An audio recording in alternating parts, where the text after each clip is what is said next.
Welcome everyone to the third Dune security webinar. This one's titled Inside the Human Layer, where we're analyzing recent cyber attacks. I'm joined here by Jeremy Livingston, who is the CISO of Stevens Institute of Technology, and Rajesh David, who's with Molex as their CISO. Do you guys want to jump in and give a quick introduction for yourselves? Sure, go ahead, Rajesh. Yeah, I'm really glad to be here. I've been with Molex for about a couple of years, and really excited to be partnering with this team, especially David. I've got to know him this past few, I don't know, it feels longer, but I think it's been a year, and just the amazing, thought leadership that is provided to us in this company, and just me as a colleague. I think it's been really fascinating to see the field of cybersecurity from stuff that he's been doing and proactively even share from the field, from the trenches, what I have been envisioning as a CISO, as a practicing CISO, and it's been really a great partnership. So thank you, David, for having me. It's great to have you, Rajesh. You're a legend. All right, David, thanks for having me. I'm Jeremy Livingston. I've been a CISO for about a dozen years. I got my start off in the federal government many years ago. And now focusing mostly on higher education for the last 6 or so years. I'm hands in there working on everything, and I think this is going to be really topical. So I'm looking forward to our discussion. Fantastic. So let's jump right into it. I think we'll keep this to another 30 minutes or so here for today. I think the first point I wanted to talk about was the rise in cybersecurity attacks that are focusing on human vulnerabilities. Right. I think this is a topic that we at Dune Security we've talked about for a couple of years now, and I think the industry has been really focused on for well over 20 years, even up to 30 years. How have things kind of changed, right? How in terms of human error contributing to security breaches, or even more importantly, the attackers targeting human vulnerabilities. How have things changed in your role as day to day as a CISO of these great institutions like Stevens Institute of Technology and Molex? Tell us a bit about how things have changed. And I'll pass it to Rajesh to start. Sure. This is my 5th time, being a CISO. So I feel I have really seen our field evolve rapidly, more than any other field that I've ever seen. But this one thing that has remained constant is this human vulnerability. But even with that said, I feel with so much in the media, the news around cyber attacks and all the different ways that the bad guys are coming at us, it is causing immense fatigue among the people. And I've seen the human sentiment kind of shift from stuff that I don't care about it anymore. Unless you make it meaningful for me, unless you really tell me what's in it for me from my day-to-day operations, I might not pay attention to your traditional methods that you use. And I think this vulnerability in the human mind is being taken advantage of by the bad guys, and who are getting super sophisticated because they have the same set of tools that the CISOs have access to, and are finding ways to get into their day-to-day operations, from a simple click of a phishing link to more sophisticated spoofing attacks. And then as far as on a macro level, I think organizations are also through the different economic turns probably shifting how much money they want to put into something that we feel is inevitable. And what that causes is this term that I read about, big game hunting. As a CISO, I've always believed that you got to make this tactic asynchronous. The more difficult you make it for the attacker to get into your system or to cause you some harm, they will shy away and go somewhere else. I think that's a big distinction between IT and OT. Why are attackers in this past couple of years focusing on OT? That's because 90% of IT budget goes towards IT. We call it CrowdStrike. It's top of my mind, so I'll just mention it. It some other tool out there. We've gotten really good at protecting our IT assets, but not so much for OT. So again, just initial thoughts. I thought I'll say that's the shift I've seen. It's more about managing the human emotions, more about managing the culture, and less about those mundane security phishing emails and awareness campaigns we send out. Yeah, Jeremy, any thoughts on how things have kind Yeah. of changed, broadly speaking? And we'll dive into. I'm really excited to talk about the big game hunting and the dark angels and some of these specific breaches in just a couple minutes. But yeah, Jeremy, any broad thoughts on how things have changed? Yeah, well, there's definitely a focus on the human element in these attacks.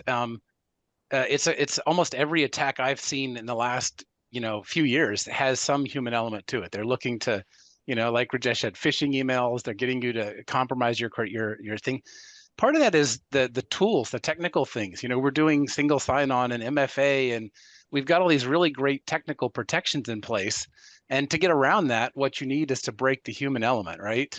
You find someone to bypass the control or to accept the MFA push, and then you're in. So I think we're just going to see more of these attacks that are focused on the human element and looking for a way to get past our controls. So absolutely. Yeah, and then let's talk a bit about generative AI, right? So like obviously you guys have met with countless CISOs in different forums. You've met with your leadership of your institutions. I think generative AI increases efficiency and effectiveness of business processes, but it also does for the hackers, right? Any thoughts on how generative AI has kind of changed this landscape? I think Gen AI is here to stay. There was a little skepticism, early on about the timing of it.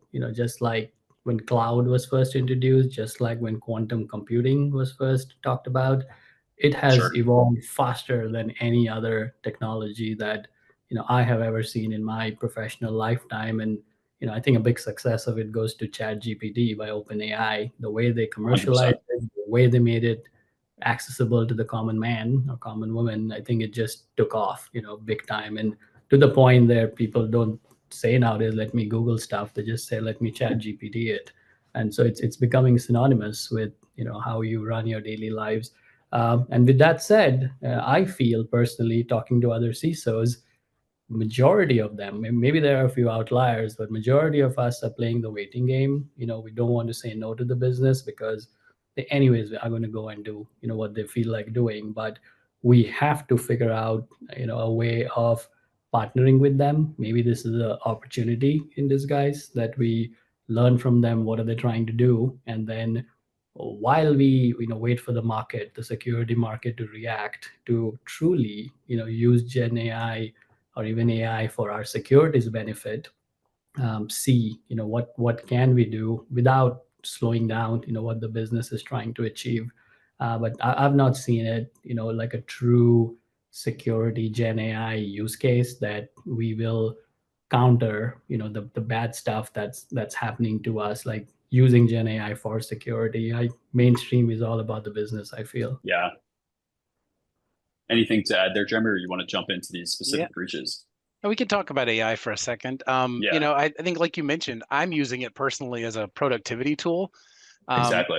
I'm sure that the attackers are doing the same thing. They're, crafting better looking emails, all of those things. So we're going to lose some of that. Hey, look for misspellings in emails. That's a key giveaway that it's an attack. They're probably we're going to see smarter emails, I think, from them in the future. I did just see an article last week that an AI generated malware was spotted out in the wild somewhere. So we may see some more of that. Those are all things that humans can do now as well. But I think AI is just going to make it. They're going to be more productive, more proliferating. So we'll see that. Yeah, and I then think we can. Oh, please sorry, go ahead. I Sorry forgot about that. I was going to add. The other side of AI use that Rajesh touched on is, I want to make sure that our users aren't putting sensitive research or things like that into it, and then we're losing control of documents and things like that. So we are looking at it from the a research security side as well. If you've got things that are confidential or classified or whatever, are we using them in AI? Are we setting restrictions or something? So those are things we're looking at also. Yeah, something we've looked at. I mean, for any Gen AI usage, I think they're almost enterprise accounts are necessary, right? It's one of the most genius things that these OpenAI and some of these other companies have done is to mandate that it needs to be an enterprise license if you don't want your data to be, trained on for the next model. Let's dive in just for time's sake here into a very specific breach. So we mentioned, or we alluded to, the big game hunting strategy, which is focusing on really high value targets for large payouts, right? And I think typically what we see in the industry is social engineering is the first, the initial point of breach for the attacker, right, to get into the network. And then they can move laterally once they gain administrative access. And gaining administrative access is super important. So the hackers will actually go in and try to focus on those high value targets to come in first. The Dark Angels did this recently with, I think it was the largest known ransomware attack with a payout of $75 million. So my question, and I'll pose this to Jeremy first. So considering these types of advanced tactics used by the Dark Angels, specifically big game hunting, what proactive measures can organizations implement to protect against these types of attacks, right? So I think, this attack, first of all, is unprecedented in the dollar amount that was paid out in the ransom. These kind of things, they're very sophisticated. They're doing the research. They've got human intelligence. They're looking at who were they attacking. So it's not a spray and pray. It's very targeted, very focused. I've seen the same thing, with my organization, where they're targeting specific executives, who have public personas. They're sending out targeted emails that are very related to what we're doing, research that we're working on, or things like that. So I think we're moving more into that realm of, the attacks are going to get more and more sophisticated, and they're like you said, they're going for those high value targets. So yeah, just to add a little bit to that, David, it's like, and sometimes it just sounds like it's a catch-all phrase that you cannot stop breaches. It's inevitable. It's going to happen. So but that doesn't mean that us CISOs just put up the white flag and just wait for it to happen. Even though I have seen a seismic shift in the budgets, for in my 20 years or whatever, where very less and less investments is going historically towards prevention. More of it is going towards budgeting for detection and response, because that's what is differentiating, and what they call, the resiliency program, right? Even the cybersecurity is becoming very synonymous with that. That once it has happened, how do you minimize the impact? Which brings me to, what I wanted to say is to minimize the blast radius. Zero trust has been going around for a while. It's very hard to do. You find different ways. It's a journey. It's a never-ending journey, if you ask me. But to your question specifically, I think organizations are getting more serious around what can and cannot an attacker do. Once they are inside your network, specifically around privilege escalation, and even if they do manage to escalate privileges, how bad can they harm you? And that's only possible by segmenting your network. And something that Jeremy mentioned is to clearly know, what your crown jewels are, what your high impact assets are, and to secure them with everything you got. So that way, you can minimize the damage. Working for Molex, which is a global manufacturing company, I kind of know, what my high assets are and where I need to invest the precious, budget that I have. Yeah, but I think not all employees, or not every employee and not every user can be treated the same, right? Because they have a different blast radius, as you guys jumped into. I have two other hacks that were pretty recent. One was the Proofpoint email breach. The other one was the Walt Disney breach. And I think in these two examples, the connection is the hackers were able to gain access into communications channels, right? Whether they be email or Slack. So I think a hacker group in the Disney case, a hacker group called Null Bulge, accessed Disney's internal Slack platform, and it led to over a terabyte of data being leaked.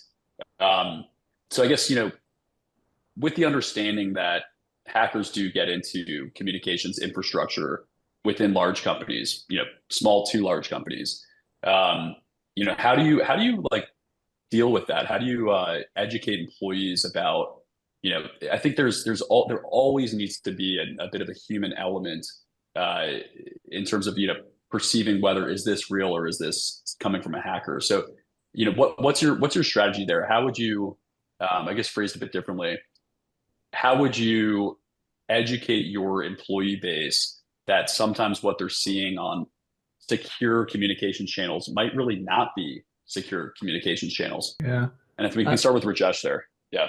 Yeah, I'll say, those are the worst kinds because you literally give keys to the kingdom, and in this hyper connected world, you cannot live without some of these commodity items like your email being secure, your AV being up to date on your machines, and when the people whom you trust are compromised, it really puts a lot of pressure across the chain, from your CFO questioning, your investments to you yourself questioning that I trusted SolarWinds to help me identify vulnerabilities, and this is what happened. And you're so integrated into my ecosystem. Same with Proofpoint, again, synonymous, right? I mean, not the only company out there, but it's one of those. You Yeah. call out Proofpoint to it. So when these happen, Or CrowdStrike. reminder, Is it? or CrowdStrike, and I feel Yeah. CrowdStrike people didn't know how much of the world they control or they have access to, and how easily they can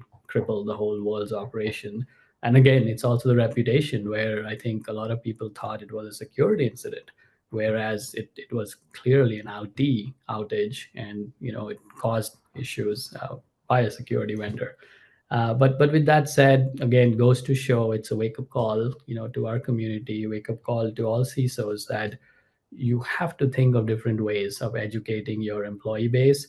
The tried and tested, simple methods are no longer working. It's almost time to, pair the human with some kind of an AI model that goes hand in hand. And for us as a CISO to take the collective response we are getting from what the AI model is telling us and what the human element is telling us to create, some kind of mechanisms to stop this. I mean, I'll tell you, in one of my previous jobs, it took for someone to realize that it's some email they got from the help desk that it came late at night, that this is not a time that this person usually works, to realize that this cannot be me, right? And so it's simple stuff like this. What is your regular behavior? What is your baseline? How does an employee act any given time? Same with our communication tools. How much information is being generated to see it. So yeah, that's the initial thought that I have, and I'll be glad to build on something. If Jeremy has something to add. I think third party risk is one of the big ones for me. I mean, we all use these services. We have portals that we use for everything from HCM to finance, travel. We put all of our data in these third party systems, and yes, we control the accounts to log into those, but there's risks on the back end that I may not be aware of with the third party. But there's also the user behavior, are they gonna allow their account to be compromised, and then the access is given to the third party? An attack I recently saw was very interesting. They account compromise and then used other tools, it was a survey tool. And they were using the survey tool to launch further phishing emails.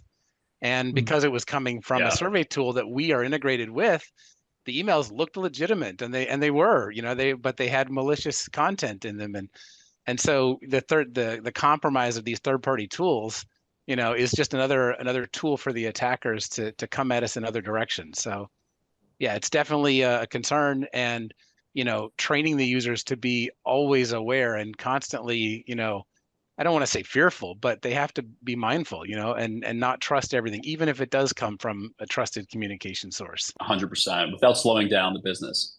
Right. Or the That's institution tough. in your case. That's the balance. Yeah. Yeah.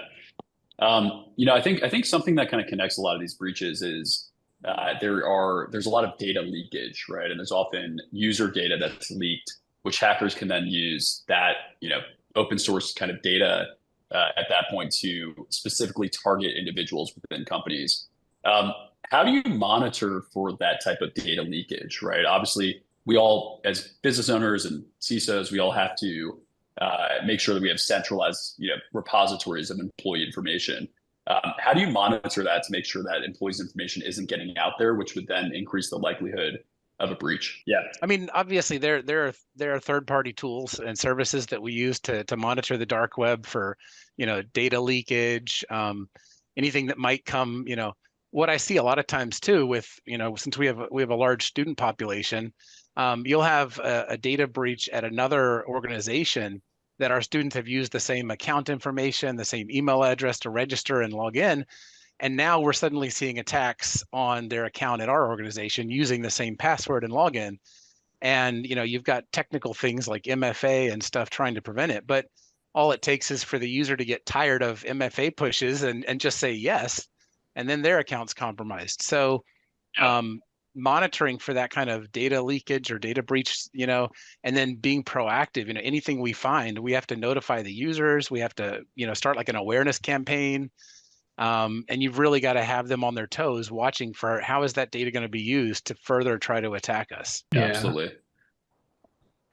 Yeah, I mean I would say that's the hard truth, of the cyber function we run, that, unless data is exfiltrated from your organization, I think it's safe to say that it's not a successful, cyber breach. And so I think there's a lot of effort that goes in, whether you're a public company or a private company, to contain the incident, to figure out, what was accessed, what was exfiltrated, and the keyword there is exfiltrated. So if you have technologies out there that can give you that sense of assurance, if exfiltration did happen or was it just accessed. And of course, sitting in Europe right now, it's very different across different countries as to what you report and what you don't report, for PII and other information.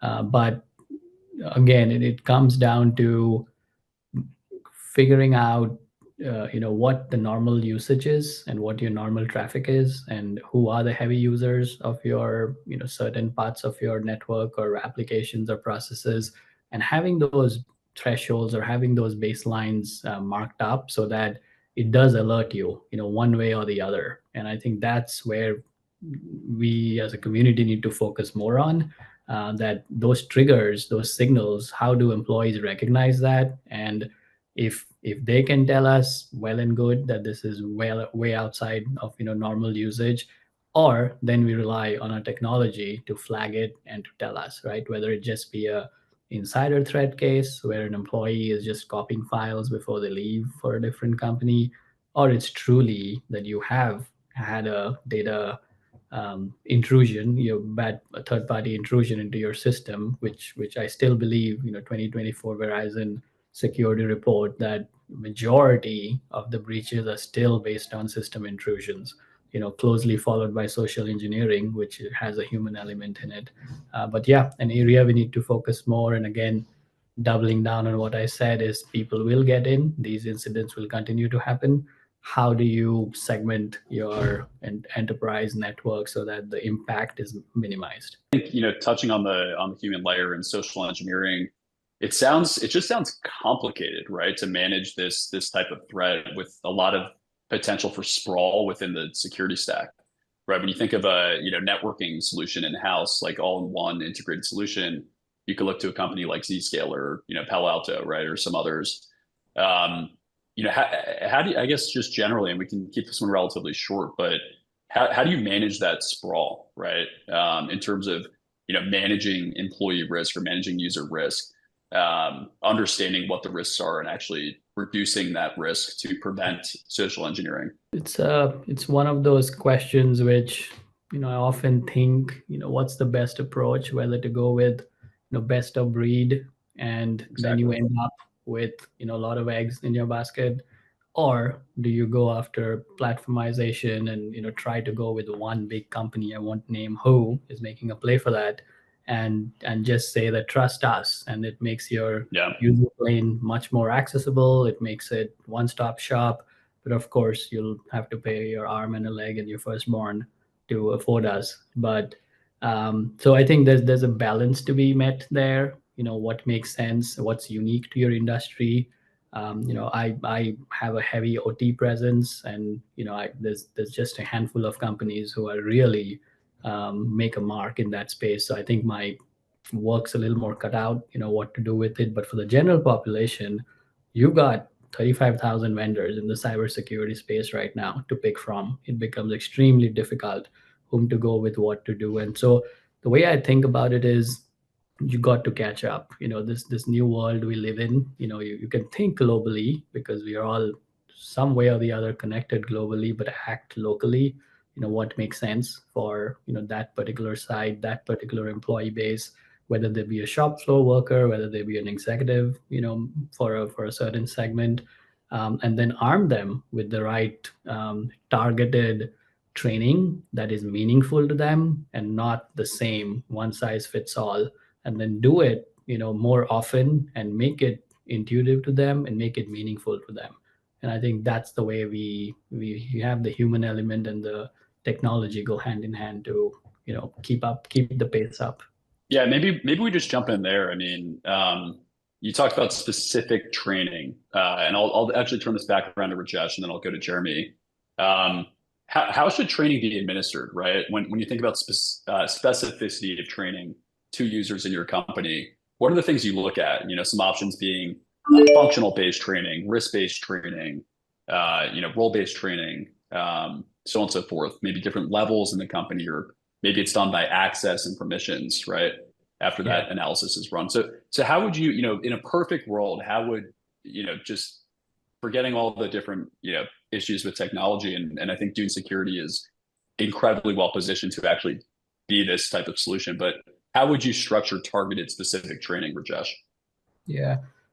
In the perfect world, I would say, so there's got to be some kind of a training matrix, and it's got to be a combination of all these key terms you mentioned, what role the person is assigned to, what function they support, whether finance, whether HR, whether IT admin, who could be higher risk given they have more access.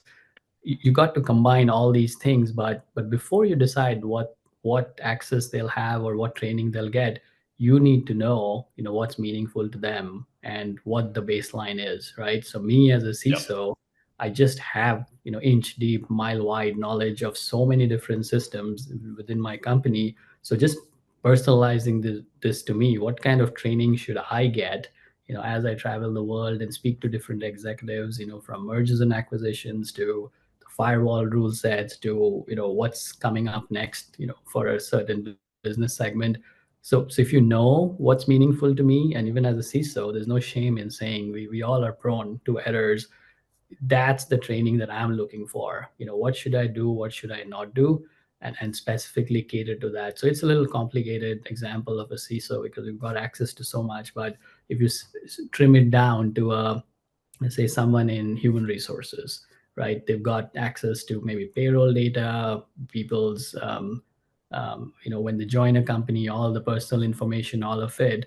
I would like that person to be trained, when you're sending out a new employee orientation, when you're sending a welcome email, just don't send it to the personal email address of the person, because you've been corresponding with that employee for a while, and now they have an office email address, right? So what to look for, how do you delete that personal little email address from your Outlook so that it doesn't pop up? Simple things that people don't think through, and they and so that's what I meant. In a perfect world, targeted training and that's meaningful to them based on what can go wrong if they don't pay attention to it. And if they make a mistake, target them again. Target might be a strong word, but focus, adapt, almost an adaptive training. Why they're not getting it, how can we administer it? And the old 30-minute segment, watch it and it'll all be good, it's not going to work. It's got to be interesting, it's got to be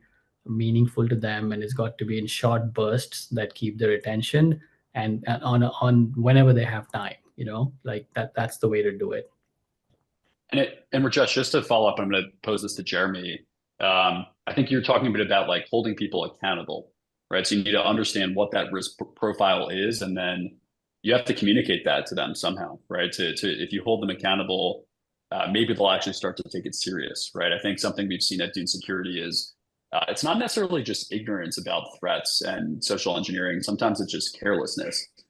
So Jeremy, I think, posing this to you, how would you deal with that, right? Like in Stevens and maybe just more broadly, what do you think are the best strategies for communicating really risk profiles to individual employees and users, and then holding them accountable to getting better? What are some strategies there?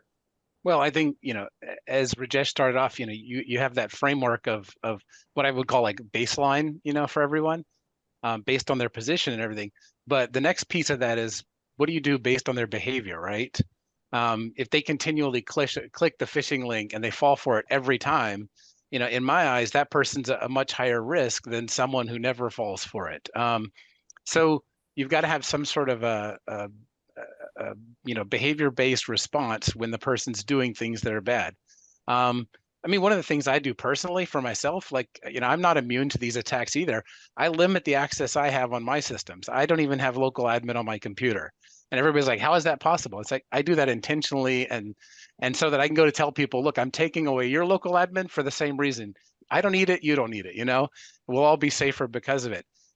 So we try to trim down any of that risk that you have just from over access, too much access that they don't need, right?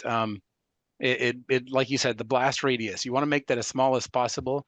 And I do almost assume that at any given point, any person's individual account could be compromised. So limit what they have access to, and then also based on their behavior, maybe limit it further, or come up with some sort of a carrot and a stick kind of approach, if they're not a responsible user. And I guess carrot and stick, let's jump there. So what could a potential carrot look like, and what could a potential stick look like in this case? And I'll pose that to either Jeremy or Rajesh. I've done this in the past. If a user passes a phishing test or something, or responds appropriately, they report it to the InfoSec team.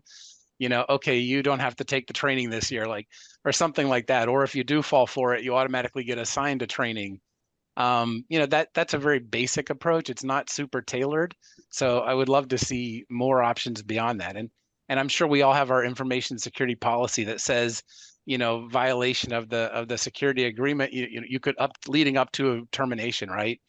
You don't want to have to go down that route if you could find ways to correct their behavior before it gets to that point, obviously. Yeah, I think Josh, Microsoft has just taken this to the whole different level now, where they have made security a core responsibility of every member of the organization, not just the CISO and not just the InfoSec team. So it's literally part of your, whatever their equivalent of a job description is, and incentives are for the executives, including losing their bonuses, including losing their job for their respective departments. So if you have a group of finance folks working for you, and they are continually approving projects or cutting corners to get stuff up the door, which is then leading to some security incidents, it's not just the CISO failed to stop that breach, but what did you not do? And I think that's a great whatever carrot stick. You'll get big bonuses if it's successful and you've not compromised security, but there's far more serious ramifications for the whole group if you can't do it.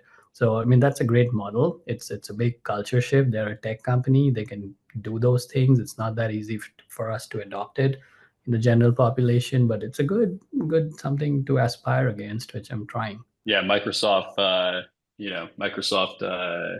sneezes and the world catches a cold, right? So to speak. Yeah. I know we're almost at time here. I think we're going to wrap up here in a few minutes. I guess just general. So there's so many CISOs that are, building out security awareness functions, right? And I think there's a much broader conversation to be had that I think the industry has kind of missed the point, right? Which is security awareness. Yeah. Thanks, Rajesh. Sure. Awesome. I think, the industry has kind of missed the point a bit in terms of security awareness or insider risk, general user risk and employee risk. There's something much broader, which is user adaptive risk management, which is what Dune Security is pioneering. I guess, generally, what are the problems that you've seen, Jeremy, within the traditional security awareness space? Um, And how do you think yeah, companies like Dune Security, because we're not going to be the only one. yeah. We are the first. We're pioneering this within enterprises, where we're taking in unlimited input source data about employee risk. We're using internal AI models to standardize that risk and quantify the risk. We're reducing risk through things like hyper-targeted training, and then we're actually adapting security controls around that risk. So things like permissions, restricting permissions, turning email filters higher, things of that sort. So I guess talking more about the current state, what have you seen that just doesn't really work for enterprise CISOs as they administer security awareness programs and try to reduce that employee risk, to reduce the risk of social engineering attacks? I think one of the things that kills us the most is training that doesn't pertain to the individual. They don't find value in it. If they're wasting time going through a training that is something that's repetitive, or it's not tailored to their role or even their organization. I mean, in higher education, we have set ways of doing things, and we have different compliance requirements. So if you just give me a flat training that any corporation would use, it's going to have different terminology, and people are going to they're going to email me immediately and say that was a waste of time. Why'd you make me do that? And I think we take backward steps when we do stuff like that. So that's a big one for me. It's got to be on point, targeted, and it's got to be interesting or fun in some way. I mean, we can't just have very boring training. Yeah, and in boring training, I think you're bringing up a super important point, which is something that I probably don't talk enough about, but it's the messaging gets diluted, right? And the Mhm. CISO is almost sometimes at odds with other organizations, maybe like the chief revenue officer of the company, right? Where the chief revenue officer is saying, hey, turn that email filter lower. I need my salespeople to get every email so we can make sure we maximize revenue. Or maybe the operations, the COO is trying to increase speed, right? And security controls can maybe slow down. So there's sometimes this like natural somewhat antagonistic relationship that can exist between the CISO and some of the other functional heads within large companies. And I think that diluted messaging, uh, where CISOs are sending out, maybe trainings that aren't relevant, that can kind of exacerbate that effect. So what we've tried to do, I think, is just start training people with hyper relevance only at what they're bad at and what maybe hyper specific to their function and their role in their company, and then reduce kind of that inefficiency as a result. Awesome. Well, I was joined here by Rajesh, who just had to step away for a board meeting. Rajesh David at Molex, and Jeremy Livingston over at Stevens Institute of Technology, both CISOs, highly reputable individuals. Thank you so much for joining us today. Appreciate Thanks the for time. having me.